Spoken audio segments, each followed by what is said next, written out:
Good morning friends. તો ચાલો હવે આપણે ચેપ્ટર નંબર 15 વિજ્ઞાનમાં ધોરણ 9માં વિજ્ઞાનમાં ચેપ્ટર નંબર 15 અન્ન સ્ત્રોતમાં સુધારણા અન્ન સ્ત્રોતોમાં સુધારણા જે પ્રકરણ છે તે શરૂ કરવા જઈ રહ્યા છે. શરૂઆત કરીએ. પહેલો સવાલ. પહેલું, સજીવોમાં ખોરાકની જરૂરિયાત જણાવી આપણા ખોરાકના સ્ત્રોત જણાવવાના છે. ભાઈ સજીવોમાં આપણે પહેલાં તો લખવાનું છે કે ભાઈ ખોરાકની શું જરૂરિયાત છે, બરાબર ને, અને ત્યાર પછી એની આપણને ખોરાક ક્યાંથી મળે છે. તો ભાઈ ખાસ સાંભળજો ભાઈ, બધા સજીવોને ખોરાકની જરૂરિયાત હોય છે. ખોરાક તો આપણા શરીરમાં શ્વસનની ક્રિયા, પાચનની ક્રિયા, વૃદ્ધિ, વિકાસ, પ્રજનન તંત્ર, રુધિરાભિસરણ તંત્ર, કેટલાય પ્રકારના તંત્ર, ઉત્સર્જન તંત્ર ચાલતા છે, બરાબર છે. કંકાલ તંત્ર આપણું બનેલું છે. તો આ બધા જ તંત્રો ચલાવવા માટે કોઈ ખાસ પ્રકારની આપણને ઉર્જાની જરૂર પડે, અને એ ઉર્જા આપણા શરીરમાં લાવવી હોય તો આપણે ખોરાક તો ખાવો જ પડે, બરાબર ને. એટલે અહીં પણ લખેલું છે, જુઓ કે ભાઈ ખોરાકથી કાર્બોદિત, પ્રોટીન, ચરબી, વિટામિન, ખનિજ, ક્ષાર બધું આપણને પ્રાપ્ત થાય છે, બરાબર છે. તો આ કાર્બોદિત, વિટામિન, પ્રોટીન, ચરબી બધું લઈને આપણે શું કરી શકીએ છીએ ભાઈ, તો એનાથી આ ખોરાકના બધા ઘટકોથી સજીવોનો વૃદ્ધિ, વિકાસ અને સ્વાસ્થ્ય, આ બધા ઘટકો આપણા શરીરના વૃદ્ધિ, વિકાસ અને સ્વાસ્થ્ય માટે ખૂબ જ અગત્યના છે. એટલે આપણે ભાઈ ખોરાકની જરૂર પડે. ખોરાક વગર તો જીવી ના શકાય, બરાબર ને. ખોરાક તો જરૂરી છે ભાઈ, પ્રાથમિક ચીજ વસ્તુ છે શરીરના નિભાવ માટે. કારણ કે ખોરાકમાંથી આપણને કાર્બોદિત, વિટામિન, પ્રોટીન, ચરબી, ખનિજ ક્ષારો મળે, જે આપણા શરીરનો વૃદ્ધિ, વિકાસ અને આપણા શરીરનું સ્વાસ્થ્ય જાળવી રાખવામાં આપણને મદદ કરે છે, બરાબર છે. આગળ વધીએ તો ભાઈ હવે આ ખોરાક આપણે ક્યાંથી મેળવીએ છીએ ભાઈ? ખોરાકનો સ્ત્રોત શું છે? તો એકદમ ઇઝી પ્રશ્ન છે, એનો જવાબ પણ એકદમ ઇઝી આવશે કે ભાઈ વનસ્પતિઓ અને પ્રાણીઓ મોટા ભાગના ખાદ્ય પદાર્થ ખેતીવાડી અને પશુપાલનમાંથી મેળવે છે. ખબર જ છે ને આપણને, વનસ્પતિ, પ્રાણીઓ મોટા ભાગનો આપણો જે ખોરાક છે તે ખેતીવાડીમાં આપણે નિર્ભર કરીએ છીએ, પશુપાલનમાંથી આપણે મેળવીએ છીએ ખોરાક, બરાબર છે. ચાલો આગળ વધીએ. પ્રશ્ન નંબર 2 લઈશું. કૃષિ ઉત્પાદન અને પશુધનના ઉત્પાદનની ક્ષમતામાં વધારો કરવો કેમ આવશ્યક છે? શું કહે છે કે કૃષિ ઉત્પાદન, આપણો જે ભારત જે દેશ છે, હજુ પણ આપણે એમ કહીએ છીએ કે ભારત એક ખેતી પ્રધાન દેશ છે, બરાબર ને. ખેતી એમ કહેવાય છે કે ભારતમાં 70% લોકો જે છે એ ખેતી સાથે કંઈક ને કંઈક રીતે સંકળાયેલા લોકો છે. 70% લોકો એટલે બહુ મોટો વર્ગ થયો, બરાબર ને. સાંભળજો, આ લોકો આટલા 70% લોકો ખેતી સાથે સંકળાયેલા છે, મતલબ કે પાક ઉત્પાદન પણ અમુક અંશે થતું હશે. એમ છતાં પણ શું કહે છે કે આ પાક ઉત્પાદન અને આપણું જે પશુધન છે, જે પેલો ઘેટા, ગાય, ભેંસ, બકરા પાળવામાં આવે છે ને, તો આ જે પશુધન છે એની ઉત્પાદન ક્ષમતામાં પણ વધારો કરવો આવશ્યક છે. હવે આપણે જે અનાજ ઉગાવીએ છીએ એની ક્ષમતામાં પણ વધારો કરવાનો છે, અને જે પશુધન આપણી પાસે છે એની ક્ષમતામાં પણ વધારો કરવો કેમ જરૂરી બન્યો છે એ વસ્તુ આપણે સમજાવવાની છે કે ભાઈ કેમ. તો એનું સૌથી પહેલું કારણ અને સૌથી મુખ્ય કારણ એ આવશે કે ભાઈ ભારત દેશનો વસ્તી વધારો, બરાબર ને. ભાઈ પહેલાંની વાત કરીએ તો ભાઈ ભારત દેશમાં વસનારા લોકોની સંખ્યા ઓછી હતી. ઓછા લોકો હોય, ઓછો ખોરાક જોઈએ, ઓછો નિભાવ જોઈએ. પણ જેમ જેમ જેમ જેમ વસ્તી વધે, તમે સમજી શકતા હશો કે દરેકને આપણે ખાવા પીવાનું પહોંચતું કરવું પડે. તો એના માટે આ કૃષિ ઉત્પાદન છે કે પશુધન છે એનું ઉત્પાદન ક્ષમતા વધારવી પડશે. અંદર શું લખ્યું છે તે ફટાફટ જોઈ લઈએ. ભાઈ ભારતની જે વસ્તી છે એ 1 બિલિયન એટલે કે 100 કરોડથી પણ વધારે છે, અને આ વસ્તી સ્થિર નથી થઈ ભાઈ, એમાં સતત ને સતત વધારો જ થઈ રહ્યો છે. ભાઈ આ વધતી જતી વસ્તી માટે 1 બિલિયનના ચોથા ભાગ જેટલા અન્ન ઉત્પાદનની જરૂરિયાત છે. 1 બિલિયન લોકો છે તો 1 બિલિયનનો ચોથા ભાગ જેટલો અન્ન ઉત્પાદન થવું જોઈએ. આ વધારો ત્યારે સંભવિત બને કે જ્યારે ભૂમિ પર ખેતીવાડી કરવામાં આવે. ભાઈ ખેતીવાડી કરીશું તો જ ભૂમિ પર ખેતીવાડી કરીશું તો જ નિભાવ થશે ને આપણા બધાનો. ખેતી નહીં કરીએ તો આટલા 100 બિલિયન 100 કરોડ લોકોને કઈ રીતે આપણે જમવાનું આપીશું, ખાવાનું પહોંચતું કરીશું ભાઈ. ભારતમાં પહેલેથી જ ઘણા બધા સ્થળોએ ખેતી થઈ રહી છે. આથી ખેતીવાડી માટે વધારે ભૂમિની પ્રાપ્યતા સંભવિત નથી. ભાઈ હવે જો ખાસ સમજજો, એવું નથી કે ભારત દેશમાં ખેતી નથી થતી, અથવા તો ભારત દેશમાં કોઈ જમીન એમ જ ફાજલ નકામની પડેલી છે. કે જ્યાં ખેતી થતી જ નથી. તો હવે આપણને એવું થાય કે ચલો ભાઈ વસ્તી વધી ગઈ છે તો પેલી જગ્યા પર આપણે ખેતી નથી કરતા, ત્યાં ખેતી શરૂ કરીએ. ના ભાઈ, એવું નથી. ઓલરેડી ભારત પાસે જેટલી જમીન ખેતી લાયક છે એમાં ઓલરેડી ખેતી થઈ રહી છે. અત્યાર સુધી ચાલતું પણ હતું, જેટલી ખેતી થતી હતી એટલા લોકો ખાઈ લેતા હતા, પણ હવે વસ્તી વધી રહી છે. હવે નવા ખેતરો ક્યાંથી લાવવાના ભાઈ? જમીન તો આપણો જે ભારત દેશનો તમે નકશો જોયો હોય તો એમાં જે સીમિત પ્રદેશ છે આપણો, બરાબર છે, તો એટલો જ રહેવાનો ને. આપણી બાજુમાં તો પાકિસ્તાન દેશ છે, તો આપણે એવું તો થોડી કહી શકીએ કે આપણી દેશની સીમા વધારી લે કે ભાઈ પાકિસ્તાનનો અમુક હિસ્સો આપણામાં લઈ લઈએ અને ત્યાં ખેતી કરીએ. બીજી બાજુ ચીન છે તો ત્યાંથી આપણે ખેતીવાડીની જમીન લઈ લઈએ, એવું તો પોસિબલ નથી. જમીન તો અમુક લિમિટેડ જે છે એ તો આપણી પાસે છે જ, બરાબર છે. તો કરવું શું પડશે કે જે અત્યારે આપણી પાસે ખેતીલાયક જમીન છે એમાં જે કૃષિ ઉત્પાદન થઈ રહ્યું છે તો પ્રયત્ન એવા કરો કે એક જ ખેતરમાંથી ધારો કે 100 ટન અનાજ ઉગતું હોય તો એની જગ્યા પર 110 ટન કે 120 ટન 130 ટન અનાજ ઉગે, એવી કંઈ ટેકનિક વિકસાવવી જોઈએ. કૃષિ ઉત્પાદન વધારવું જોઈએ. ખ્યાલ આવે છે ને વિદ્યાર્થી મિત્રો? જો ખ્યાલ નહીં આવતો હોય તો તમે આ વસ્તુ ફરીને સાંભળી શકો છો. હું વારંવાર કહું છું કારણ કે આપણે આ વિડીયો સ્વરૂપમાં ભણી રહ્યા છે એટલા માટે. આગળ વધીએ. શું કહે છે જુઓ કે ભાઈ આથી પ્રાપ્ત ભૂમિ પર કૃષિ ઉત્પાદન અને પશુધનના ઉત્પાદનની ક્ષમતામાં વધારો કરવો આવશ્યક છે. અત્યારે ધારો કે 100 ટન અનાજ ઉગતું હોય તો એ જ ખેતરમાં આપણે એવું ઈચ્છીએ કે 110 120 ટન જેટલું અનાજ ઉગે. જેટલું વધારે ઉગે એટલું સારું. અને ઉત્પાદન વધારીને વસ્તીની ખોરાકની જરૂરિયાતને આપણે સંતોષી નાખીએ. તો આ કારણસર આપણે કૃષિ ઉત્પાદનમાં પણ વધારો કરવો જોઈએ અને પ્રાણી ઉત્પાદનોમાં પણ પશુધનમાં પણ વધારો કરવો જોઈએ, કારણ કે આપણે ખોરાકમાં પશુઓનો પણ આહાર તરીકે લઈએ છીએ, બરાબર ને? આગળ વધીએ. સવાલ નંબર 3 લઈશું. ખેતી અને પશુપાલન માટે સમપોષણીય પ્રણાલીઓની આવશ્યકતા તેમજ વૈજ્ઞાનિક આયોજનબદ્ધ પ્રણાલીઓની માહિતી આપો. હવે શું કહે છે કે તમારે આ ઉત્પાદન વધારવું છે, બરાબર ને? તો શું કહે છે કે વૈજ્ઞાનિક આયોજનબદ્ધ પ્રણાલીઓ બનાવવી પડશે. વૈજ્ઞાનિક અભિગમ રાખવો પડશે ને, કોઈ ટેકનિક વિકસાવવી પડશે ને. એમને એમ થોડી તમારું ઉત્પાદન વધી જવાનું હતું. તો ચાલો આ વૈજ્ઞાનિક આયોજનબદ્ધ પ્રણાલીઓની આપણે માહિતી લઈએ. ભાઈ ખેતી અને પશુપાલન માટે સમપોષણીય પ્રણાલીઓની આવશ્યકતા. ઉત્પાદન વધારવાના આપણા પ્રયત્નોમાં પાક ઉત્પાદનમાં વધારો. આ પાક ઉત્પાદનમાં વધારો નથી કે આપણે નથી કરેલો છે. પાક ઉત્પાદનમાં વધારો હરિયાળી ક્રાંતિ દ્વારા, જ્યારે દૂધ ઉત્પાદનમાં વધારો શ્વેત ક્રાંતિ દ્વારા થયો. બરાબર છે? પાક ઉત્પાદનમાં વધારો થયો એટલે લીલોતરી આપણે વધારે ઉગાવી, મતલબ કે એને હરિયાળી ક્રાંતિ કહેવાય. અને દૂધનો રંગ સફેદ એટલે કે શ્વેત, તો ભાઈ એમાં આપણે શ્વેત ક્રાંતિ લાવવાની. ખ્યાલ આવે છે? ચલો હજુ આપણે આગળ વધીએ. સવાલ નંબર 3માં ખાસ સમજો. પરંતુ ક્રાંતિની આ પ્રક્રિયાઓમાં નૈસર્ગિક સ્ત્રોતોનો ઘણો ઉપયોગ થયો અને પરિણામે આ સ્ત્રોતોને નુકસાન થવાની તકો વધતી ગઈ. જુઓ, બરાબર, નુકસાન થોડો થવા લાગ્યો. તો ભાઈ આથી પર્યાવરણને સંતુલિત રાખવા માટે પર્યાવરણીય પરિબળોને નુકસાન ના થાય એવા પ્રયત્નો દ્વારા ઉત્પાદન વધારવું જોઈએ. એવી ટેકનિકો લાવવી જોઈએ, એવો વૈજ્ઞાનિક અભિગમ લાવવો જોઈએ કે જેમાં પર્યાવરણને કોઈ નુકસાન ના થાય. આ માટે સમપોષણીય મતલબ કે નુકસાન ન કરે ને એવી પ્રણાલીઓ ખેતી અને પશુપાલન માટે અપનાવવાની આવશ્યકતા છે. એટલે પહેલાં એ લોકો ઈશારો એવો કરે છે કે પહેલાં આપણે પાકનું ઉત્પાદન વધારવું હતું તો રાસાયણિક ખાતરો, જંતુનાશક દવાઓનો છંટકાવ કરી નાખેલો. પાક ઉત્પાદન તો એનાથી વધ્યું પણ એનાથી પર્યાવરણને નુકસાન થયું. તો ભાઈ તમારે આ વૈજ્ઞાનિક અભિગમ આવો નહીં રાખવો જોઈએ. પર્યાવરણ એટલે કે નૈસર્ગિક સ્ત્રોતોને નુકસાન ન કરે, મતલબ કે સમપોષણીય પ્રણાલી બનાવવી જોઈએ, એની વાત છે. બરાબર ને? ખ્યાલ આવે છે ને વિદ્યાર્થી મિત્રો? હજુ આપણે આગળ વધીએ. શું કહે છે કે ભાઈ વૈજ્ઞાનિક આયોજનબદ્ધ પ્રણાલીઓ સારા પોષણયુક્ત જીવન નિર્વાહ માટે મિશ્ર ખેતી, આંતરપાક ખેતી, સંઘનિત ખેતી, વર્ધિત કૃષિ પ્રણાલીઓ અપનાવી ખેતીમાં વધારે ઉત્પાદન પ્રાપ્ત કરી શકાય છે. ભાઈ તો આ સમપોષિત પ્રણાલીઓ મતલબ કે જે પર્યાવરણ એટલે કે નૈસર્ગિક સ્ત્રોતોને નુકસાન નહીં કરે એવી કઈ ટેકનિક્સ છે તો એમાં લખેલું છે. જુઓ, ફરીથી હું વાંચું છું. મિશ્ર ખેતી, આંતરપાક પદ્ધતિ, એ બધું આપણે આ ચેપ્ટરમાં જોઈશું.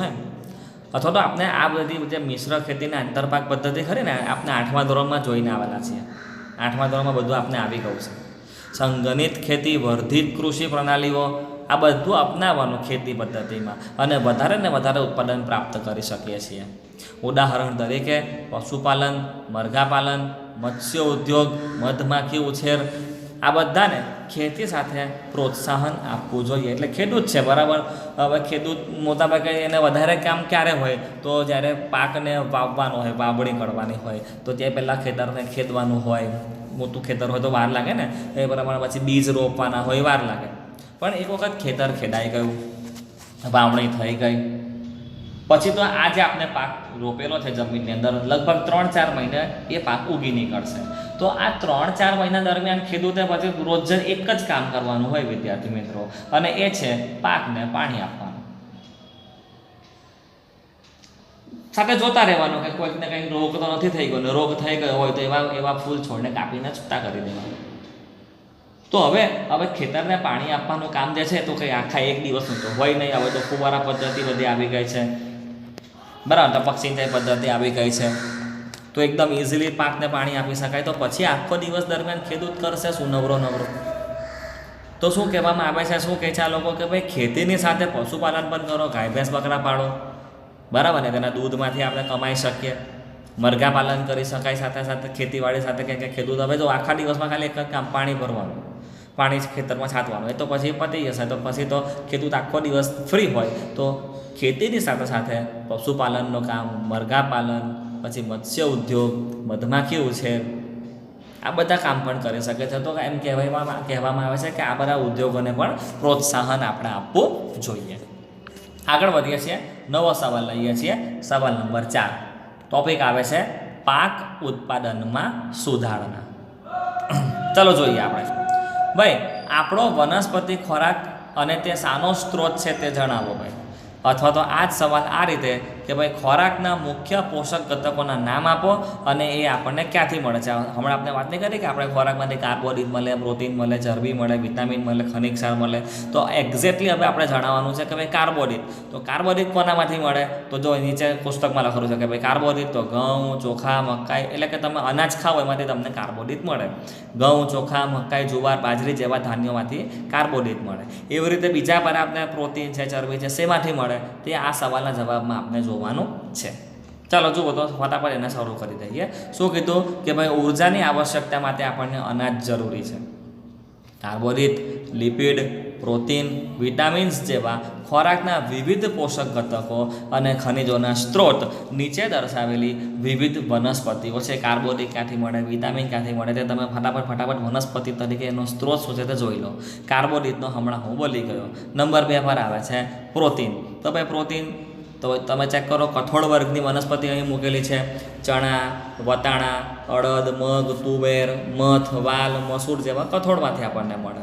ત્યાર પછી આવશ્યક તેલ, ઓકે, એટલે કે લિપિડ કરી શકાય અને ચરબી કહી શકાય. તેલમાંથી આપણને લિપિડ, ચરબી વધારે મળે.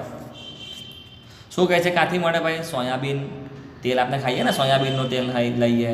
મગફળી, તલ, એરંડા એટલે કે દિવેલા, રાઈ, સરસવ, અળસી, સૂર્યમુખી, આ બધા તેલીબીજ કે તેલીબિયામાંથી આપણને તેલ મળી આવે છે.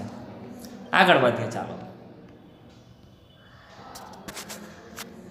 ભાઈ. આ ઉપરાંત શાકભાજી, મસાલા અને ફળોમાંથી વિટામિન અને ખનિજ ક્ષાર સાથે કેટલાક પ્રોટીન અને કાર્બોહાઈડ્રેટ પણ આપણને મળે છે. ખ્યાલ છે આપણો? ભાઈ પશુપાલન હોય ને તો પશુપાલન માટે ઘાસચારો જે છે એ બરસીમ, જે ઘાસપૂસ આપણે ખવડાવીએ ને પશુઓને તો બરસીમનો હોય. તે ઉપરાંત એ લોકોને આપણે જવ આપવાનું, સુદાન ઘાસ આપવાનું. પોષણની વાત ચાલે છે બરાબર ને. તો કયા કયા પોષક ઘટક તત્વો ક્યાંથી આપણને મળે છે તેની આપણે વાત કરી. ઓકે, આગળ વધીએ. સવાલ નંબર 5 લઈએ. શું કહે છે જુઓ કે અનાજ એટલે કે ધાન્ય, દાળ એટલે કે કઠોળ અને ફળો તેમજ શાકભાજીમાંથી આપણને શું મળે? તો હમણાં જ હું વાત કરી ગયો કે અનાજ હોય તો એમાંથી આપણને કાર્બોહાઈડ્રેટ મળશે. દાળ એટલે કે કઠોળ હોય તો એમાંથી આપણને પ્રોટીન મળે. હવે રહ્યા ફળો અને શાકભાજી, તો ભાઈ ફળો અને શાકભાજીમાંથી વિટામિન અને ખનિજ ક્ષારો મળે. ભાઈ કેટલાક પ્રમાણમાં પ્રોટીન અને કાર્બોહાઈડ્રેટ પણ હોય. ફળ અને શાકભાજીમાં પ્રોટીન અને કાર્બોહાઈડ્રેટ પણ હોય, પણ થોડું ઓછું પ્રમાણ, બહુ ઓછું હોય. વધારે આપણને એ લોકોમાંથી વિટામિન અને ખનિજ ક્ષાર મળે. ઓકે, ચાલો હજુ આપણે આગળ વધીએ. સવાલ નંબર 6 સમજીએ. શું પ્રશ્ન છે બરાબર સમજીએ કે ભાઈ વિવિધ પાક માટે આબોહવા સંબંધિત પરિસ્થિતિના નામ આપવાના છે અને એની જરૂરિયાત જણાવી કોઈ એક પરિબળના આધારે પાકના પ્રકાર ઉદાહરણ સહિત સમજાવવાના છે. ભાઈ વિવિધ પાક માટે આપણે આબોહવા સંબંધિત પરિસ્થિતિના નામ ફટાફટ જોઈ લઈએ. જુઓ ભાઈ, આબોહવા સંબંધિત વાત કરીએ તો ભાઈ બે છે. એક તો તાપમાન અને એક તો પ્રકાશ અવધિ. વનસ્પતિ ઉગાડવી હોય એટલે આ જ બે મેઇન વસ્તુ હોય. આબોહવામાં વનસ્પતિને બે વસ્તુ જોઈએ, તાપમાન અને પ્રકાશ અવધિ. એ પણ તમે ચેક કરો તો દરેકે દરેક પાકને એક સરખું તાપમાન નહીં જોઈતું હોય. જેમ કે સફરજનનું ઝાડ હોય તો એને વધારે તાપમાન નહીં જોઈએ, એને એકદમ ઓછું તાપમાન ઠંડા પ્રદેશોમાં થાય. જ્યારે કેરી હોય ને તો કેરીને મધ્યમ તાપવાળું વાતાવરણ માફક આવે. ઠંડા પ્રદેશોમાં કેરી ના થાય. એને ભાઈ કેરીને એકદમ વધારે તાપમાન પણ પસંદ નથી, નહીં તો રણ પ્રદેશમાં કેરી પાકે ભાઈ. હા, તો વિવિધ આબોહવા સંબંધિત પરિસ્થિતિ પાકના ઉત્પાદન માટે કઈ છે? તો એક તો છે તાપમાન અને બીજી છે પ્રકાશ અવધિ, એટલે કે સૂર્યપ્રકાશ એને કેટલા સમય માટે મળશે તે. બરાબર, આપણા દેશમાં તો કેવું છે, આપણે સારું છે કે ભાઈ રોજ સૂર્ય આપણે સવારે ઉગે કે સાંજે અસ્ત થાય ત્યાં સુધી આકાશમાં દેખાતો જ હોય. પણ ઘણા બધા દેશો એવા છે કે જેમાં કંઈક કેટલા દિવસો સુધી સૂર્ય દેવતા દર્શન જ ના આપતા હોય. એટલું વાદળછાયું વાતાવરણ, ઠંડુ પ્રદેશ હોય, વરસાદ પડતો એટલે કે બરફ પડતા હોય, વરસાદ પડતા હોય, સૂર્ય મોટા ભાગે નીકળે જ નહીં, ત્યાં દેખાય જ નહીં, એકદમ ઠંડુ વાતાવરણ. તો આ બધી વસ્તુ જે છે તે ભાગ ભજવે છે. બરાબર છે. હજુ આપણે આગળ વધીએ. ચલો જરૂરિયાત લઈએ કે ભાઈ આ તાપમાન અને પ્રકાશ અવધિની શું જરૂરિયાત છે? તો ભાઈ પાકને સારી રીતે વૃદ્ધિ પામવા અને જીવનચક્ર પૂરું કરવા માટે ચોક્કસ આબોહવા સંબંધિત પરિસ્થિતિની જરૂરિયાત સૌથી પહેલી રહેલી છે. ખ્યાલ આવી જાય, આપણે વાંચીએ એટલે ખબર પડશે ભાઈ વૃદ્ધિ કરવી હોય, જીવનચક્ર પૂરું કરવું હોય, ચોક્કસ આબોહવા તો જોઈએ. એવું નહીં કે વનસ્પતિને ચોક્કસ આબોહવા જોઈએ, આપણે પોતાને પણ ચોક્કસ અમુક પ્રકારનું વાતાવરણ જ માફક આવતું હોય. બરાબર ને? આગળ વધે. ચાલો શું કહે છે? ઉદાહરણ એક આપેલું છે. જુઓ કે ભાઈ પ્રકાશ અવધિ સૂર્યપ્રકાશના સમયગાળાને સંબંધિત હોય છે. પ્રકાશ અવધિ કોને સંબંધિત હોય છે? ભાઈ સૂર્યપ્રકાશ કેટલો સમય મળે તેને સંબંધિત હોય છે. આગળ વધીએ. પુષ્પ સર્જન અને વૃદ્ધિ સૂર્યપ્રકાશ પર જ આધારિત છે. હજુ આગળ વધીએ. ભાઈ વનસ્પતિઓમાં પ્રકાશ સંશ્લેષણ ક્રિયામાં સૂર્યપ્રકાશનો ઉપયોગ કરી ખોરાકનું નિર્માણ થાય છે. એટલે સૂર્યપ્રકાશ કઈ રીતે તમને કામ લાગે છે, વનસ્પતિને કઈ રીતે કામ લાગે છે તે સમજાવે છે. બરાબર છે. હવે છે ને પાકના જે પ્રકાર છે ને તે હમણાં આપણે જોવાના નથી, એ તો આપણે જોઈ લઈએ. ચાલો ભાઈ પાકના પ્રકાર તમારે ક્યાં જોવાના છે? તો પ્રકરણ સાર જે મુદ્દો નંબર 3 છે ને એમાં કંઈ આપેલું છે. તો હવે પ્રકરણ સાર ક્યાં હોય? તો પ્રકરણ સાર આપણે આગળ હોય. જુઓ આમાં આપણે ફોટો સ્વરૂપમાં નથી લીધેલું, તો તમે વાંધો નહીં, આ ચેપ્ટર જેમ જેમ આગળ વધશે ને તો તેમ તેમ આ પાકના પ્રકારને જોવાના છે તો ત્યારે આપણે જોઈ લઈશું. બરાબર છે. હમણાં આમાં ફોટામાં નથી લીધું એટલે હમણાં એને સ્કીપ કરીએ છીએ. આગળ વધીએ છીએ. પ્રશ્ન નંબર 7 આવે છે. અન્ન ઉત્પાદનમાં વધારા માટે કૃષિમાં સમાયેલી પ્રણાલીઓ અને પાક ઉત્પાદનમાં સુધારણાની ક્રિયામાં સમાવિષ્ટ પ્રવૃત્તિઓ જણાવવાની છે. કે ભાઈ અન્ન ઉત્પાદનમાં વધારો કરવો છે તો કૃષિમાં આપણે કઈ કઈ નવી નવી ટેકનિક્સ વિકસાવવી પડશે, કઈ કઈ નવી પ્રણાલીઓ વિકસાવવી પડશે, તો એની કંઈ વાત કરવાની છે. તો ફટાફટ આપણે જોવાનું ચાલુ કરીએ.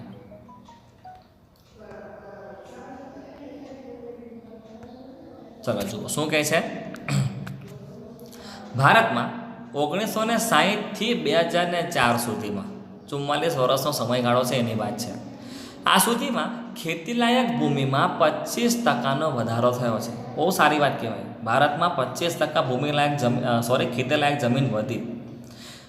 25% ભૂમિ વધવાથી તમે જરા વિચાર કરો, અન્નના ઉત્પાદનમાં 4 ગણો વધારો થઈ ગયો. જેટલી વસ્તી વધીને એના કરતાં કદાચ થોડું વધારે આપણે અન્ન ઉત્પન્ન કરીએ છીએ. હા, કરીએ છીએ તો જ આપણા દેશમાંથી તમે વિચાર કરો કે અન્ન જે છે અથવા તો મરી મસાલાઓ છે તે બીજા દેશમાં નિકાસ કરવામાં આવે છે. આપણા દેશ કરતાં આપણા દેશમાં વધારે જથ્થો હોય તો જ બહારના દેશોમાં જતું હોય ને. હજુ આપણે આગળ વધીએ. ભાઈ, અન્ન ઉત્પાદનમાં વધારા માટે કૃષિમાં સમાયેલી પ્રણાલીઓને 3 ચરણમાં વહેંચવામાં આવે છે. ભાઈ, તમારે સારામાં સારો પાક લેવો હોય તો એની પ્રણાલીમાં તમારે 3 પ્રણાલી પર ધ્યાન આપવાનું. સૌથી પહેલાં આવે છે પ્રથમ ચરણમાં બીજની પસંદગી. તો ભાઈ વિદ્યાર્થી મિત્રો, તમે વાવણી કરતા હોય, નવો પાક લેવાના હોય તો સૌથી પહેલું તો આ જ આવે કે તમે સારામાં સારા બીજ પસંદ કરો અને એને જમીનમાં રોપો તો સારામાં સારો પાક આપનો ઉગી નીકળશે. જો બીજ જ ખરાબ હોય પછી તમે દુનિયાભરની ગમે તેવી કાળજી રાખો, આપણો પાક સારો નહીં થાય. એટલે પહેલું ચરણ આવે છે કે સારામાં સારા બીજની પસંદગી કરો. બીજા ચરણમાં પાકની યોગ્ય દેખરેખ રાખવી. એને કોઈ રોગ તો નથી લાગુ પડતો, એને તાપમાન હવામાન વ્યવસ્થિત છે કે નથી, પાણીનું પ્રમાણ એમાં વ્યવસ્થિત છે કે નહીં, એ તમે ચેક કરતા રહો. અને ત્રીજા ચરણમાં ખેતરમાં ઉગેલા પાકની સુરક્ષા, એટલે કે પાક ઉગી નીકળ્યા પછી એની પર કોઈ પક્ષીઓ આવીને ખાઈ નથી જતા કે પ્રાણીઓ આવીને ખાઈ નથી જતા ને, એની તમારે સુરક્ષા કરવી પડશે. એને કોઈ રોગ નથી લાગુ પડતો એની પણ સુરક્ષા કરવી પડશે. બરાબર છે. અને કાપણી કરેલા પાકને નુકસાન થવાથી બચાવો. પાકની કાપણી કરી લીધી છે, લણણી કરી લીધી છે, પછી આપણે એને કોઈ એક જગ્યા પર ઢગલો કરીને રહેવા દીધેલો હોય, જેમ કે ઘઉંનો પાક લીધો, ઘઉંનો ઢગલો એક જગ્યા પર રાખેલો હોય તો ભાઈ એ ઘઉંના દાણાને કોઈ પ્રકારનું નુકસાન થવું જોઈએ નહીં. એમાં ભેજ લાગી નહીં જવો જોઈએ, એમાં કોઈ વાયરસ બેક્ટેરિયા ફૂગ નહીં લાગી જવા જોઈએ, જમીનમાંથી અંદર રહેતા અળસિયા કે ગુંડરો કે સાપ એ લોકોને ખાઈ નહીં જવા જોઈએ. બરાબર ને? તો આ 3 વસ્તુ ખાસ ધ્યાન રાખવા જેવી છે. હજુ આગળ વધીએ. ભાઈ, પાક ઉત્પાદનમાં સુધારણાની પ્રક્રિયામાં સમાવિષ્ટ પ્રવૃત્તિઓ.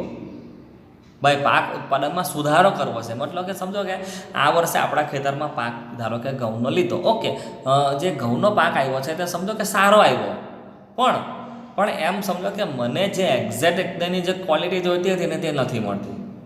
તો મારે શું કરવું પડશે કે આ જે મારી પાકની જાત છે એની ગુણવત્તા, એની જે ક્વોલિટી છે ને એમાં સુધારો કરવો છે. તો એ વસ્તુ આપણે લઈશું. એ આપણે સુધારો કઈ રીતે કરી શકાય ને એ જો ચેક કરો, નીચે પ્રશ્ન એનો જ આવવાનો છે. બરાબર છે. અત્યારે આપણે ખાલી નામ જોઈ લઈએ કે ભાઈ આ પાક ઉત્પાદનની સુધારણામાં કઈ પ્રવૃત્તિ આપણે કરવાની. તો પહેલી પ્રવૃત્તિ કરવાની કે જે જાત છે ને એ પાકની જાતની ક્વોલિટી સુધારવી, ગુણવત્તા સુધારવી. નંબર 2, પાક ઉત્પાદનમાં સુધારણા. મતલબ કે સમજો કે આજે મારા ખેતરમાં 100 ટન પાક ઉત્પન્ન થયો તો હું એવું વિચારું કે નેક્સ્ટ ટાઈમ પર 110 ટન ઉત્પન્ન થાય. પાકનું ઉત્પાદન જે થઈ રહ્યું છે એની જે ક્વોન્ટિટી છે એમાં આપણે સુધારણા કરીએ.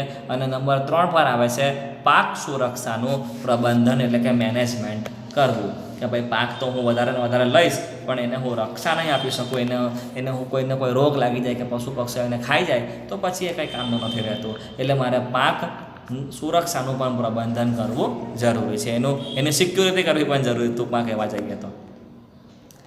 ચાલો, બરાબર છે. હજુ આપણે આગળ વધીશું. હવે આપણે લઈએ છીએ 8મો સવાલ, જે છે પાકની જાતમાં સુધારણા વિશે. આખો એક ટોપિક શરૂ થાય છે 15.1.1ની અંદર. શરૂ કરે, જુઓ શું કહે છે કે ભાઈ સવાલ નંબર 8, પાકની જાતોમાં ઈચ્છિત લક્ષણોને શાના દ્વારા ઉમેરી શકાય? ઈચ્છિત લક્ષણો મારે ઉમેરવા છે તો કઈ રીતે ઉમેરી શકાય? બરાબર ખાસ ધ્યાનથી સમજો. ધારો કે મારી પાસે આંબાવાડી છે, આંબાવાડીમાં કેરીઓ લાગશે, બરાબર છે. હવે કેરીઓ જે છે ને તો સમજો કે આપણા ખેતરમાં આવી, પણ કેરીઓ એવી આવી આ વખતે કે જેની અંદર મીઠાશ, જે કેરીના રસની જે મીઠાશ હોય ને એ જરા ઓછી હતી. હવે તો હું અસંતુષ્ટ રહેવા ને કે ભાઈ આપણા ખેતરમાં અત્યારે આ જે આંબો છે તેમાં વધારે મીઠાશ આવતી નથી. તો હું એવું ઈચ્છું કે ભાઈ નવો આંબો એવો રોપે કે જેમાં કેરીના રસની મીઠાશ વધારે આવે. તો એના માટે આપણે શું કરવું પડશે? તો એના માટે અત્યારે મારી પાસે જે કેરીનો ગોટલો હોય તે લઈ લો. અલગ અલગ જગ્યા પર હવે મારે ફરવા નીકળવું પડશે કે ભાઈ કોના ખેતરમાં સારામાં સારો રસ, મીઠામાં મીઠો રસ ધરાવતી કેરીઓ હતી. બરાબર ને? તો હું જે તેના ખેતરમાં જાઉં અથવા તો એ ખેતરમાં જઈશ, ત્યાંની કેરીઓ ખરીદીશ અથવા તો એના જે બીજ એટલે કે ગોટલા જે કહેવાય તે ખરીદીશ. ઓળખાણ સારી હોય તો ફ્રીમાં પણ મળી આવશે. બરાબર છે. તો આ રીતનો જે ગોટલો છે તે હું લઈ આવીશ. કેમ લઈ આવ્યો? કારણ કે મને ઈચ્છિત લક્ષણ મારી વનસ્પતિમાં જોઈએ છે. મને શું ઈચ્છા થઈ કે કેરીનો રસ મીઠો હોવો જોઈએ. તો મેં આપણે શું કરીશું કે ઓલરેડી જે જગ્યા પર કેરી પાકી ગઈ હશે, જેનો રસ બહુ મીઠો હશે, એનો ગોટલો એક લઈ આવીશું. હવે કેરીની જ વાત ચાલતી હોય તો ખાલી રસ મીઠો હોવો એ કંઈ મારી એકમાત્ર જરૂરિયાત નથી કેરી માટે. હું એવું પણ ઈચ્છા કરું ને કે મારું જે કેરીના ઝાડ પર, આંબાની ઉપર કેરીનું ફળ આવે એ સાઇઝમાં થોડું મોટું હોવું જોઈએ. ફળ મોટું હોય, સાથે રસ મીઠો લાગે. તો હવે હું એવી જગ્યા પર જઈશ કે જ્યાં કેરીનું ફળ મોટું લાગ્યું હોય તો ત્યાંથી 1-2 ગોટલા હું ઉચકી લાવીશ. એવું પણ ઈચ્છા થાય કે નહીં કે એક ઝાડ પર ધારો કે 50 કેરી પાકતી હોય તો એવું હું ઈચ્છું કે ભાઈ 50 કરતાં 60-70 કેરીઓ એટલે કે પાકની ઉત્પાદન ક્ષમતા વધે. તો એવા કોઈ ઝાડ પસંદ કરીશ કે જેની ઉપર સામાન્ય કરતાં વધારે કેરીઓનો પાક થયો. હવે મતલબ કે 4-5 ઈચ્છનીય કેરીઓના ગોટલાઓ આપણે લઈ આવીશું અને શું કરીશું કે એ બધાના જે DNA હશે અથવા તો બધામાં જે કંઈ પણ એના જે ગુણધર્મ ધરાવતા જે કંઈ તત્વો ગોટલામાં હશે એ બધા જ આપણે એક જ ગોટલામાં મિક્સ કરી દઈશું. ટૂંકમાં એનું DNA જે કહેવાય, ધારો કે ભાઈ સારા DNA જે છે ને તે ઇન્જેક્શન દ્વારા આપણે અલગ અલગ ગોટલામાંથી એક જ ગોટલામાં ઠાલવી દઈએ. એટલે હવે જે મારો ગોટલો તૈયાર થયો છે, બરાબર છે, હવે એને હું રોપીશ તો એની ઉપર આવતી કેરીનું ફળ મોટું પણ હશે, કેરીઓની સંખ્યા પણ એક ઝાડ પર વધારે લાગશે, એના રસ પણ મીઠા લાગશે. બોલો, ખ્યાલ આવે છે ને વિદ્યાર્થી મિત્રો? તો આ એમ કહી શકાય કે પાકની જાતોમાં આપણે ઈચ્છિત લક્ષણો ભેગા કર્યા, ઉમેરી શક્યા. સંકરણ, આને છે ને સંકરણ કહેવામાં આવે આ પ્રક્રિયાને, કે ભાઈ ઈચ્છિત લક્ષણો ધરાવતા અલગ અલગ બીજ ભેગા કરો અને બધામાંથી અલગ અલગ DNA લઈને કોઈ એકની અંદર ભેગા કરી દો અને પછી એને રોપો. તો બધા સારામાં સારા ઈચ્છનીય લક્ષણો આપના પાકમાં આવવાના. જો આ વસ્તુ લખેલી છે કે ભાઈ પાકની જાતોમાં ઈચ્છિત લક્ષણોને સંકરણ દ્વારા ઉમેરી શકાય. ભાઈ સંકરણ માટે પાકની જાતોની પસંદગી પર પાકના સારા ઉત્પાદનનો આધાર છે. ભાઈ સંકરણ કરવું છે તમારે, બેરા લક્ષણો ભેગા કરવા છે તો શું કહે છે, તમે પાકની જાતોની પસંદગી કરજો. ભાઈ સારામાં સારા પાક પસંદ કરવાના અને પછી સંકરણ કરાવવાનું. સારામાં સારો પાક કે સારામાં સારી જાત કઈ રીતે ખબર પડશે, એનો માપદંડ શું છે? તો ભાઈ એ જરા જોઈ લઈએ કે ભાઈ શું કહે છે, સંકરણ માટે પાક જાતિ કે જાતના પસંદગીના માપદંડ. પહેલું તમારે શું ચેક કરવાનું કે ભાઈ રોગ પ્રતિકારક ક્ષમતા વધારે છે કે નહીં પાકની, તે જુઓ. નહીં હોય તો તમે એવા બીજ પસંદ કરો કે જેની રોગ પ્રતિકારક શક્તિ વધારે હોય. પછી ભાઈ ખાતર પ્રત્યે પ્રતિચાર ફટાફટ થવો જોઈએ, એવા બીજ પસંદ કરી લાવો. નિપજની ગુણવત્તા ઊંચી હોય છે, ક્વોલિટી સારામાં સારી હોવી જોઈએ, ઉત્પાદન વધારે થવું જોઈએ, સંખ્યા વધવી જોઈએ પાકની. તો હવે આવા સારામાં સારા તમે 3-4 બીજ ભેગા કરો અને પછી બધાનામાંથી DNA લઈને કોઈ એક બીજમાં તમે ભેગું કરો અને પછી તમે એને રોપી દો. ગેરંટીથી કહી શકે કે સારામાં સારો પાક ઉત્પન્ન થશે. બરાબર છે. ચલો હજુ આપણે વધીએ આગળ. 9મો સવાલ લઈશું. ભાઈ પાક સુધારણામાં સંકરણ સમજાવો. એટલા માટે લઉં છું આ 9મો સવાલ, કારણ કે અત્યારે આપણે એને શીખી લીધું સંકરણ કઈ રીતે કરવાનું તે. ખાસ સમજો ભાઈ પાક સુધારણામાં પાકની જાતોમાં ઈચ્છિત લક્ષણોને સંકરણ દ્વારા ઉમેરી શકાય. આ તમને ખ્યાલ આવી જતો હશે કેવી રીતે સંકરણ થાય છે તે, બરાબર ને? આગળ વધીએ. વિવિધ આનુવંશિક લક્ષણોવાળી વનસ્પતિઓ સંકરણ કરાવતા જનીન બંધારણમાં તેમાં સુધારો કરી શકીએ છીએ. અલગ અલગ આપણે વનસ્પતિ પસંદ કરીએ અને સંકરણ કરાવીએ તો એનું જે જનીન બંધારણ છે, મારા બીજનું જે બગડેલું હોય થોડું, તો 4-5 સારા લક્ષણો ધરાવતા મેં એને ઇન્જેક્શન આપી દીધા, DNA આપી દીધા, એટલે એનું પોતાનું જનીન બંધારણ પણ ધીમે ધીમે સુધરશે. આગળ વધીએ. આપણે જે સંકરણ કરીશું તો એ સંકરણના આપણે જોવાના છે પ્રકારો. સૌથી પહેલાં આવે છે આંતરજાતીય સંકરણ, જેમાં એક જ જાતિની વનસ્પતિની 2 જુદી જુદી જાત વચ્ચે સંકરણ કરવામાં આવે. જાત હોય કે નહીં, ધારો કે આપણે મનુષ્ય છે, બરાબર છે, તો ભાઈ હિન્દુમાં આપણે એક જાતિમાં ધારો કે ભાઈ હિન્દુ છે બધા, તો હિન્દુમાં કોણ હોઈ શકે? રાણા સમાજના હોઈ શકે ભાઈ, પછી ખત્રી સમાજના હોઈ શકે, તો ધારો કે ખત્રી સમાજ છે, તો ખત્રી સમાજમાં આપણે કેવું કરીએ કે અંદર લગ્ન કરાવે છે, બરાબર ને, આપણે છોકરાનો લગ્ન કરાવતા હોય છે, તો એક જ જાતિમાં કરાવતા હોય, એવું પોસિબલ બને કે નહીં બને ભાઈ, કે ભાઈ ખત્રી સમાજના કોઈ વ્યક્તિના છોકરાની ખત્રી સમાજના કોઈ છોકરી સાથે લગ્ન થાય, તો આને એમ કહેવાય કે ભાઈ આંતરજાતીય છે, મતલબ કે ખત્રી સમાજમાંથી રાણા સમાજમાં ધારો કે લગ્ન થયા, તો આંતરજાતીય, એક જાતિમાંથી બીજી જાતિમાં. તો અહીંયા એ જ વસ્તુ છે, જુઓ કે એક જાતિની વનસ્પતિની બે જુદી જુદી જાત વચ્ચે સંકરણ કરાવવામાં આવે. આગળ વધે છે, પહેલું છે ને આપણી મિસ્ટેક થાય છે, એકવાર ફરી સમજી લઈએ, એકદમ કન્ફર્મ રીતે સમજી લઈએ.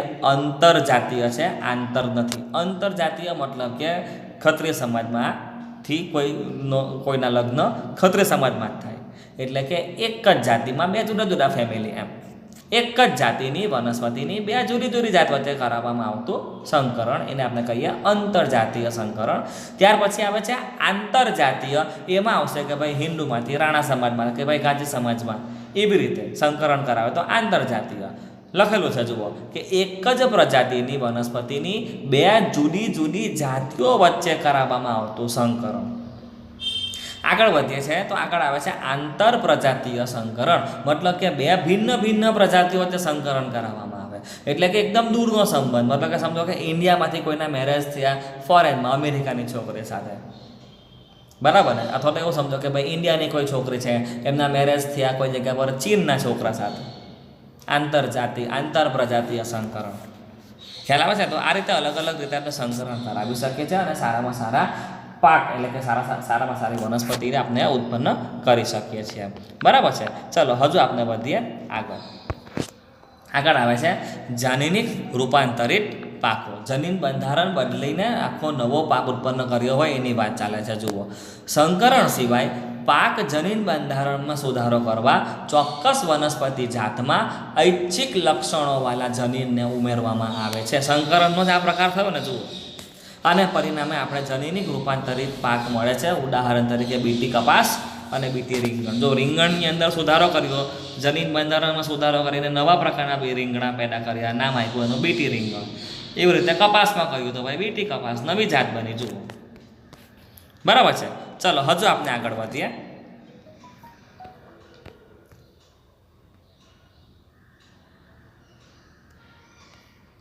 દસમો સવાલ લઈએ વિદ્યાર્થી મિત્રો. દસમો સવાલ એ આપના આજના વિડીયોનો સૌથી લાસ્ટ સવાલ રહેશે. શું કહે છે, જુઓ કે ભાઈ નવી જાતો સ્વીકારવા માટે શું આવશ્યક છે તે જણાવો. એટલે કહેવાનો મતલબ એમ છે કે સંકરણ તો આપણે કરી દીધું.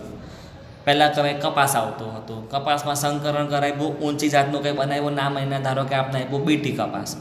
હવે આ જે બીટી કપાસ છે એને આપણે આપણા સામાન્ય ઉપયોગમાં લેવું જોઈએ કે નહીં લેવું જોઈએ, બરાબર ને? એ બીટી કપાસ પાસે એવી શું લાક્ષણિકતાઓ હોવી જોઈએ કે આપણે એને માની લઈશું કે ચાલો ભાઈ હવે આ નવા પાક તરીકે આપણે બીટી કપાસને પણ ઉગાડીશું. જેમ કે ધારો કે જમરૂખની વાત કરીએ તો ચેક કરો, જમરૂખ અત્યારે છે આપણા બજારમાં આટલા મોટા જમરૂખ મળે છે. જમરૂખની સાઇઝ આપણે ખબર છે કે નોર્મલ આટલી હોય, પણ તમે વિચાર કરો કે આટલા મોટા જમરૂખ કઈ રીતે પેદા કર્યા હશે? તરત તમારા દિમાગમાં આવશે કે ભાઈ સર સંકરણ કરીને કર્યું હશે, બરાબર ને? હવે સંકરણ કરવાથી નવું જમરૂખ જે મળ્યું, હવે એ સામાન્ય પ્રજાને વાપરવા માટે આપવું કે નહીં આપવું, એના માટે અમુક વસ્તુ આપણે ચેક કરવી પડશે ને. તો એ શું ચેક કરવાનું? ભાઈ નવી જાત જે બની એ નવી જાતને આપણે સ્વીકાર કરવો છે, તો સ્વીકાર કરવા માટે કયા માપદંડને ધ્યાનમાં લેવા જોઈએ એને લગતો સવાલ છે. તો પહેલો માપદંડ આવે છે કે ભાઈ પાકની નવી જાતો વિભિન્ન ક્ષેત્રોની ભિન્ન પરિસ્થિતિમાં સારામાં સારું ઉત્પાદન આપી શકતી હોવી જોઈએ. નવી જાત ત્યારે જ પસંદ થાય કે જ્યારે તે વધુ સારું ઉત્પાદન આપી શકતી હોય. ઓછો પાક ઉતરતો હોય તો એવો પાક લેવાની કોઈ જરૂર નથી, એવો પાક વ્યવહારમાં લાવવાની કોઈ જરૂર નથી. નંબર 2 આવે છે ખેડૂતોને સારી ગુણવત્તાવાળા વિશિષ્ટ બીજની પણ સરળતાથી પ્રાપ્તિ થવી જોઈએ. આ જે આપણે ફળ લીધું છે તો એના બીજ પણ એકદમ સારામાં સારી રીતે વિશિષ્ટ બીજ જે છે તે સારામાં સારી રીતે મળી જવા જોઈએ. નંબર 3, બધા જ બીજ એક જ જાતના હોય અને સરખી પરિસ્થિતિમાં અંકુરણ પામી શકતા હોવા જોઈએ. એ બીજને ઉગવા માટે કોઈ સ્પેશિયલ વાતાવરણની જરૂર નહીં પડવી જોઈએ. સામાન્ય રીતે જે ઉગતું હોય તે પ્રમાણે બધા બીજ વ્યવસ્થિત ઉગી નીકળવા જોઈએ, એકદમ સરળતાથી, ઓછી મહેનતે. નંબર 4, જાતો જે આપણે નવી જાત વિકસાવીશું ને એ વિપરીત આબોહવાકીય પરિસ્થિતિમાં પણ ઉગી શકવી જોઈએ. નહીં તો એવું નહીં હોય કે ભાઈ અમુક થોડું વાતાવરણ ચેન્જ થયું અને પાક બળી જાય, એવું ના થવું જોઈએ. ઉદાહરણ તરીકે સ્વીકૃત કરેલી નવી જાત વધુ ક્ષારવાળી ભૂમિમાં પણ ઉગી નીકળવી જોઈએ. ભાઈ નવી જાત જે આવશે ને તો ધારો કે જમીનમાં થોડું ઘણું ક્ષારનું પ્રમાણ વધી જાય ને તો એ વધારાને પણ એ સહન કરી લેવી જોઈએ. બરાબર છે. તો વિદ્યાર્થી મિત્રો, આપના આજના વિડીયોમાં 10 સવાલ સુધી આપણે જોયા છે. 11મો જે સવાલ છે